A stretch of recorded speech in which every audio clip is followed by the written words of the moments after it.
काजल? आजकल तो घर में ही रहती है। टपोरीगिरी के धंधे में मंदी चल रही है क्या? वो क्या है ना राधिका कि जरा कादर भाई और अपुन के बीच में टेंशन हो गया, तो जब तक मामला सेटल नहीं हो जाता हम दोनों की जान को खतरा है। क्यों? भाई लोगों में क्या होता है कि जब दो आदमी एक ही गैंग के होते हैं और दोनों के बीच में पंगा होता है ना, तो वो सामने वाले की जान लेने के चक्कर में होता है। यानी तेरा खून होने का चांस है? हाँ। और तुझे जरा भी टेंशन नहीं? अरे राधिका, मौत से क्या डरना? कोई 12 साल की उम्र में मरता है तो कोई 72 साल की उम्र में मरता है, और इस देश में आम आदमी तो हर रोज जिंदा होता है और हर रोज मरता है। एक मिडिल क्लास औरत भाजी का भाव सुनकर जीते जी मर जाती है, और एक मर्द लोकल ट्रेन की भीड़ देखकर मर जाता है। वो दुआ है ना, साधो प्यारे मुर्दों का साथ, सबकी जिंदा लाशें ही तो फिर रही है हमारे आसपास। काजल, तू तो बहुत फिलॉसफी करने लगी है। खैर जाने दे, तू ये बता, कादर भाई और तुझमें झगड़ा हुआ क्यों? बताता है, इधर आ। बैठ, इधर बैठ। क्या हुआ ना कि कादर भाई की माँ का आंख का ऑपरेशन हुआ था और अपन उसकी खबर पूछने गया और वहीं लोचा हो गया। खबर पूछने में लोचा कैसे हो सकता है? अपन ने उनकी माँ को पूछा, अम्मा ये कितनी उंगलियां है? उन्होंने बोला कि 5।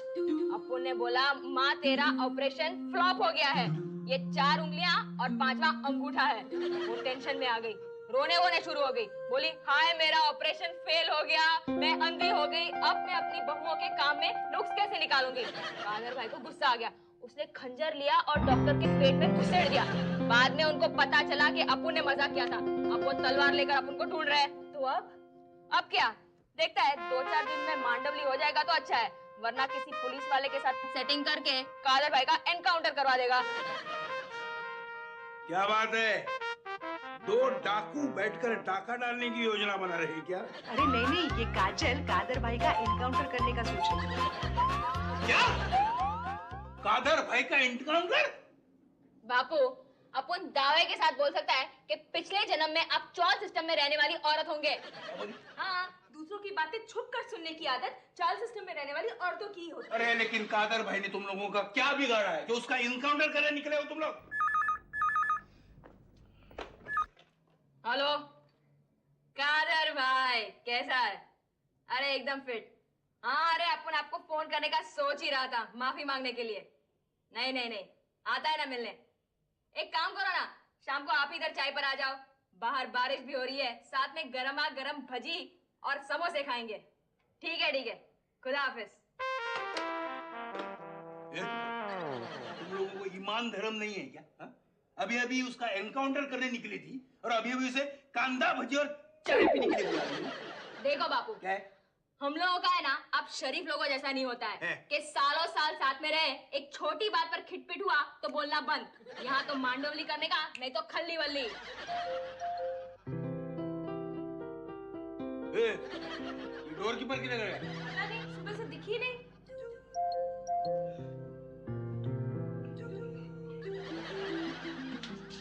कोई अपने जगह से हिलेगी नहीं, अपने बाप को दरवाजा खोलने के लिए बोलेगी। जैसी बेटियां वैसी माँ। माँ माँ माँ माँ माँ। अरे क्या बात है, आपने दरवाजा खोला? हाँ। वो मिस इंडिया का है। पता नहीं कहाँ हुआ। तू कहाँ से आ रही है सुबह सुबह? अरे मैं तो गाय को घास खिलाने गई थी। अच्छा? कहते हैं गाय को घास खिलाने से बेटियों के लिए बहुत अच्छे रिश्ते आते हैं। बोलो। अरे माँ, अगर गाय को घास खिलाने से अच्छे रिश्ते मिल जाते तो ये मैरिज ब्यूरो वाले सारे अपना धंधा बंद करके गाय पालकर बैठ जाते। हाँ, सोचना कैसा लगता, अपनी तरुणी श्रॉफ मंदिर के बाहर गाय और घास लेकर बैठी है। हाँ, और उसका वो पार्टनर कौन है? विजय रावल। हाँ, वो हाफ पैंट पहनकर जंगलों में घास काट रहा है। अरे वो घास काटना चाहते है तो घास काटे, लकड़ी काटना चाहते हो तो लकड़ी काटे। मेरी परी का है। परी? Miss India? तू अपनी बेटी को ऐश्वर्या राय समझती है क्या? नहीं, मेरी बेटी सिंडी क्रॉफर्ड से भी ज्यादा खूबसूरत है। अरे डाकू की माँ भी अपने बेटे को क्रांतिकारी समझती है। पर वो है कहाँ? मुझे क्या मालूम? मेरे बेटे, मेरे लाल, मेरे जिगर के टुकड़े, मेरे नूरे चश्म, तू है कहाँ? बोलो। इसे कहो इस तरह ना पुकारा करे मेरी बेटी को, मुझे जलन होती है। मैंने कभी इतनी ममता से मेरी बेटी को नहीं पुकारा। स्वीटी, बेटी, स्वीटी, स्वीटी बेटा कहाँ है तू? आपने मुझे बुलाया मामा? अरे स्वीटी बेटा, सुबह से कहाँ थी तू? अपने कमरे में। कमरे में क्या कर रही थी? स्वीटी, स्वीटी, कमाल है, इसको क्या हुआ आज? कोई नया नाटक ढूंढा होगा। क्या खाक नाटक है? मशीन गन की तरह बोलने वाली मेरी बिटिया गूंगी हो गई है और तुम कह रहे हो नाटक है?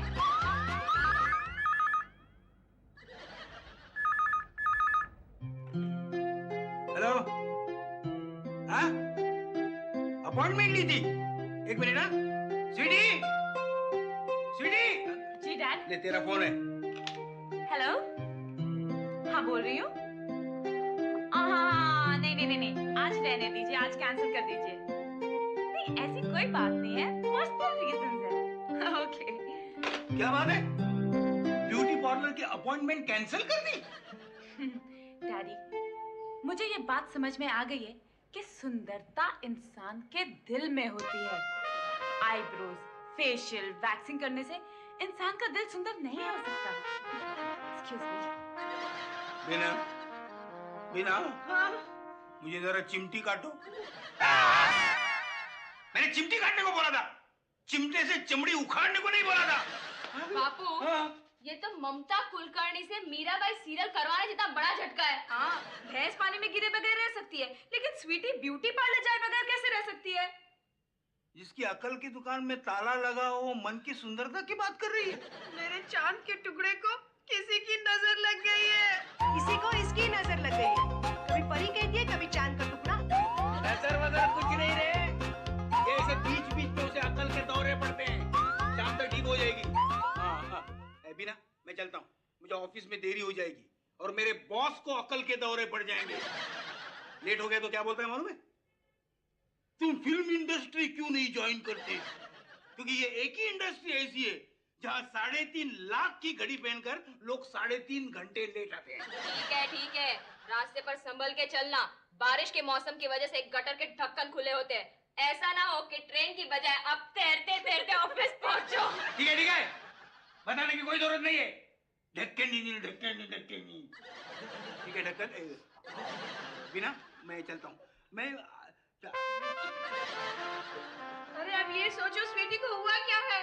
माँ, कादर भाई का एक भतीजा है जिसको अपनी स्वीटी की तरह ही दौरे पड़ते थे और वो बहकी बहकी बातें करता था। जैसे आजकल क्यों आपके खतों का आना बंद है?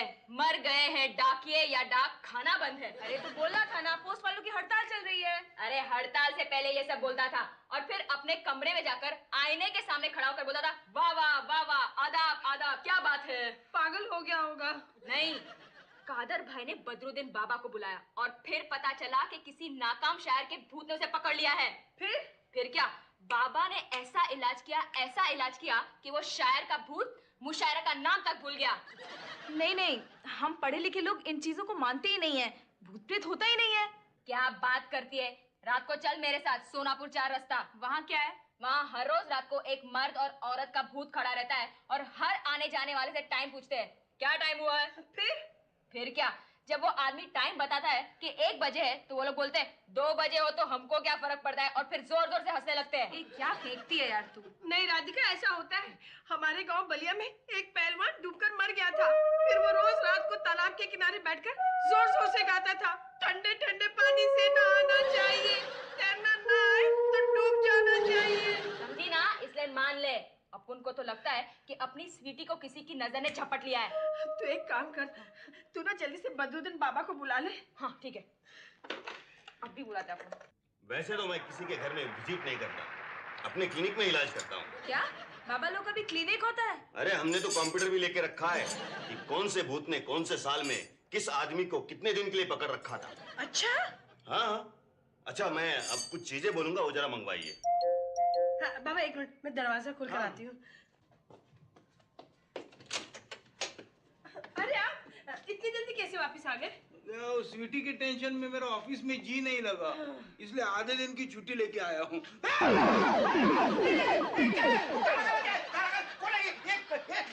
कौन है? ये बदरुद्दीन बाबा है। बदरुद्दीन बाबा? इसका नाम तो बकरुद्दीन बाबा होना चाहिए था। शक्ल से तो ये बनी के बकर जैसा दिखता है, हाथ पाँव कान दाढ़ी। गुस्ताख आदमी, कौन हो तुम? अरे मैं इस घर का मालिक हूँ, आप कौन है? हमने इन्हें बुलाया है स्वीटी के इलाज के लिए। इलाज के लिए? अरे किसी एंगल से मुझे डॉक्टर नहीं लगता। डैड, ये झाड़ फूक का डॉक्टर है। ये बहुत बड़ा फ्रॉड है। पहले ये जुम्मा मस्जिद के सामने खजूर बेचता था। तू पहले खजूर बेचता था? अब आपको किसने बोला? अरे किसने बोला हो, लेकिन खजूर की दुकान नहीं चली, इसलिए लोगों को पूड़ियाँ बेचने लगा। तो देखिए, अगर आप मुझे अपमानित करना चाहेंगे तो मैं यहाँ एक पल भी नहीं रुकूंगा। नहीं बाबा, ये तो ऐसे कुछ भी बोलते रहते हैं। तो ठीक है, कुछ चीजें मंगवानी पड़ेगी। हाँ बोलिए। आधा किलो काला उड़द जी। दाल पकाने का इरादा है क्या? एक काला मुर्गा, दाल के साथ तंदूरी मुर्गी का भी प्लान दिखता है। 100 ग्राम सिंदूर। सिंदूर कैसे खाएगा? सिंदूर खाने की लाल धागा, 12 नींबू और 2 मीटर काला कपड़ा। मंगवाती हूँ बाबा, अभी चाहिए? नहीं, घर भेज देगी तो भी चलेगा, रात को कब्रिस्तान में काम आएगा। जी। अब जरा बेटी को बुलाइए। हाँ अभी बुलाती हूँ। हाँ स्वीटी बेटे, क्या मामा? स्वीटी बेटा, जरा यहाँ आओ, बाबा के पास बैठो। अरे बाप रे, इसके ऊपर तो किसी ने काला जादू किया है। काला जादू किया है? हाँ, इसके ऊपर 14 जुम्मेरात इलाज करना पड़ेगा। इसका तो इंटीरियर डेकोरेटर जैसा है, दूसरा ग्राहक मिलने तक पहले को खींचते जाओ। देखिए, अगर आपको भरोसा नहीं है तो मैं जाता हूँ। नहीं बाबा, आप 14 क्या 24 जुमेरात इसका इलाज कीजिए। तो ठीक है, आज एक तावीज दे के जाता हूँ, इससे थोड़ा फर्क पड़ेगा। ये हमेशा अपने गले में रखिए और रोज सुबह शाम अपने घर में लोबान का धुआं दीजिए। ये तावीज खोलकर देखो, अभी इसका पोल खुल जाएगा। वो तावीज जरा इधर देना। अरे देना तावीज इधर दे जरा। क्या है? कहाँ से खोलने गए? ठीक है? अरे जल्दी खोलो ना।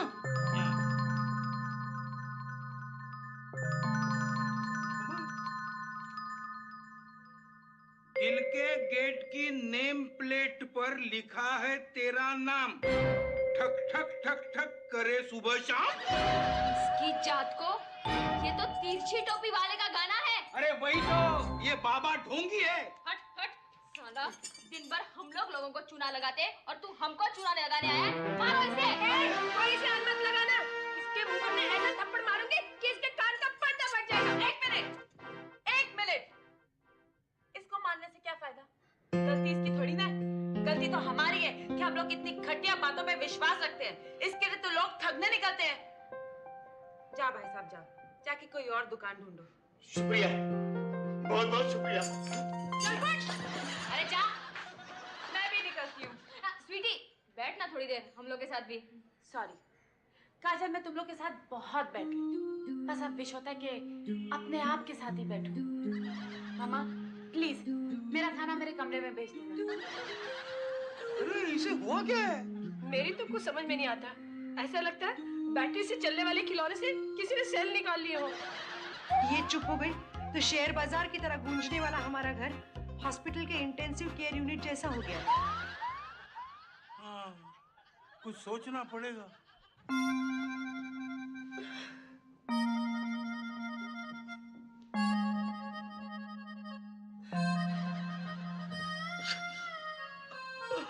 अरे अब सो भी जाओ।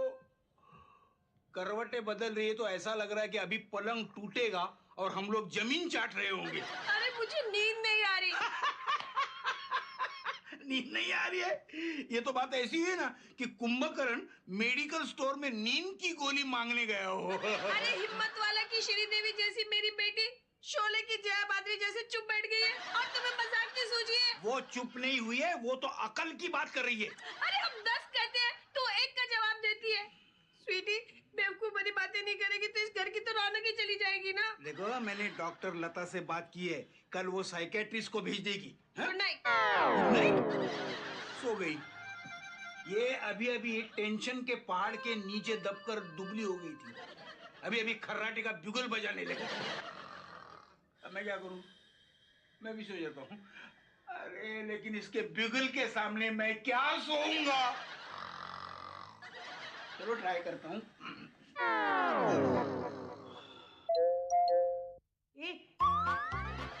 अरे स्वीटी ना सही, उसकी याद में तुम तो गाना गाते हुए दरवाजा खोलो। ठीक है, ठीक है। अगली बार जब बेल बजेगी ना, मैं गाते हुए दरवाजा खोलूंगा। यारो मैंने पंगा ले लिया। ये बीच में बोलना जरूरी है क्या? मिस्टर आनंद, डॉक्टर साबुन वाला। अच्छा, मैं आनंद वॉशिंग पाउडर। अब मैं आनंद माथुर। हाँ, हमको डॉक्टर लता आपने ने भेजा है। अच्छा, मेरी बेटी की जांच करने के लिए बोला। आइए। सुना है तुम्हारा बच्ची कुछ चुपचाप हो गया है। हाँ। जरा मुंह खोलो। हाँ, जबान दिखाओ, जबान दिखाओ। डॉक्टर आप इसकी जबान क्यों देख रहे हैं? अरे निकला, एग्जामिन नहीं करेगा तो पीछे ट्रीटमेंट कैसा देगा? अरे ये पेशेंट नहीं है, ये मेरी बीवी है। ओह, आपका बीवी है? हाँ। आई एम सो सॉरी, हम तो उसको तुम्हारा डॉटर समझा था। देव मारा साबुन वाले ने। तुझे मजा आया ना? तू खुश? ए, किधर रहता है तू? हाँ, किधर रहता है? अंधेरी में। वहाँ तेरी हेडलाइट का डॉक्टर नहीं है क्या? अपनी आंखें चेक करवा। अपनी माँ को अपने बापू की बेटी बोलता है? रहने दे काजल बेटा, गलती तो इंसान से ही होती है ना। हाँ, बराबर है, बराबर है। चलो पेशेंट को बुलाओ नहीं। स्वीटी जरा बाहर आ तो। क्या है? हेलो हेलो दिकरा। हमारा नाम है डॉक्टर साबुन वाला। मेरा नाम है स्वीटी माथुर। स्वीटी माथुर, कितना स्वीट नेम है। हाँ? दिकरा, हम तुमको कुछ सवाल पूछेगा, तुम उसका जवाब देगा? Very good, very good. आओ आओ, बैठो बैठो बैठो, come come come. Very sweet, very sweet. दिकरा, ये लोग बोलते हैं कि तुम एकदम से चुप हो गया है, क्यों? No comment. My god. दिकरा, तुमको ऐसा नहीं लगता है कि तुम पहले की तरह हंसो, खेलो, नाचो, कूदो, गाओ? No comments. फिर भी नो कमेंट। दिकरा, तुमको किसी बात का दुख है? नहीं। तुमको किसी बात का सुख है? वो भी नहीं। अच्छा, तुमको किसी ने कुछ डांटा है, फटकारा है, कुछ बोल दिया है? हाँ। नहीं, एक्सक्यूज मी। एक मिनट, बाबा, sweetie. Hopeless case, totally gone case. ये ऐसा ही करती है और रूम में चली जाती है। अरे आनंद दिकरा, दिकरा? अब हम क्या बोलते हैं कि इसको कोई ट्रीट नहीं कर सकता है। अच्छा? हाँ, अरे उसका दिल में कोई तमन्ना ही बाकी नहीं है, नो डिजायर। हाँ? और जो इंसान का दिल में तमन्ना बाकी नहीं होता है ना, उसका कोई ट्रीटमेंट नहीं है। I am very sorry. अगर हम उसको ट्रीट करेगा ना तो हम मैड हो जाएगा। हम जाते हैं, हम जाता है। माफ करो, माफ करो, माफ करो, हम जाता है। अरे ये कौन है? Sorry sorry sorry. हैं? ये कार्टून कौन है? ये हमको कार्टून बोलता है। अरे नहीं नहीं, ये डॉक्टर कार्टून वाला, साबुन वाला। ओ, तो फिर इनके हॉस्पिटल का नाम धोबी घाट होगा। ओह गॉड। सॉरी डॉक्टर, इसकी बात का बुरा मत मानना। ये हमारी स्वीटी की शिष्या है। अच्छा, अरे शिष्या ऐसी है तो गुरु कैसा होगा इसका? माय गॉड, लगता है ये घर में सब पागल है। हम जाते हैं। गुरु मैया कहीं दिखाई नहीं दे रही है? वो उस कमरे में है। ओ, गुरु मैया, गुरु मैया, गुरु मैया, जल्दी बाहर आओ। बबली, गुरु मैया, एक खबर सुनानी है। क्या? अमित जी को पब्लिक ने कल बहुत मारा। क्यों? वो क्या है, धारावी के झोपड़पट्टी से निकल रहे थे तो एक मुर्गे को कुचल दिया। लुंगी बनियान वालों ने अयो अयो करके जो मारा, उनका थोबड़ा सूजा हुआ है। सच? हाँ, मैं आपको खास बुलाने आई हूँ। ऐसा सूजा हुआ थोबड़ा वापस देखने को नहीं मिलेगा। है ना हटेली, स्वीटी की बहन हस्बैंड का सूजा हुआ थोबड़ा दिखाने के लिए दुनिया को दावत दे रही है। बबली, तूने उसको डॉक्टर को बताया कि नहीं? हाँ, डॉक्टर ने कहा है कि 2 दिनों तक उनका थोबड़ा ऐसे ही बटाटे वड़े की तरह रहेगा। फिर तो मेरे पास टाइम ही टाइम है। काजल, काजल, तू एक काम कर, फटाफट ब्यूटी पार्लर फोन लगा और मेरी अपॉइंटमेंट फिक्स कर। मैं बबली के हस्बैंड के सूजे हुए थोबड़े को देखने जाऊंगी। मेरे पास एक फैंटास्टिक आइडिया है। हम लोग है ना जहांगीर आर्ट गैलरी बुक करेंगे। क्यों? अरे वहाँ तेरे हस्बैंड के सूजे हुए थोबड़े की एग्जीबिशन रखेंगे और पैसे कमाएंगे, लगता है ये नॉर्मल हो गई है। मुझे भी ऐसे ही लगता है। स्वीटी, ये तो बता, कल से तुझे हुआ क्या था? हाँ, इतनी देर चुप क्यों थी? वो क्या है कि परसों रात को केबल पे मैंने शोले पिक्चर देखी थी। उस पिक्चर में जया जी एकदम चुप चुप रहती थी, तो मैंने सोचा कि अगर मैं भी चुप चुप रहूंगी तो मेरे पे भी कोई लंबू फिदा हो जाएगा। अरे बेवकूफ, तू अपनी शादी के लिए एक पैतरा और अपना रही थी, इसलिए चुप थी। और हमने यहाँ तेरे लिए क्या क्या किया। अरे मम्मी, यही तो फर्क होता है बेअकल वाले और अकल वालों में। मेरे जैसे अकल वाले जो काम 2 दिन से सोच समझ के कर रहे थे, तुम्हारे जैसे बेअकल वाले वो काम करने के लिए कूद पड़े। चुप!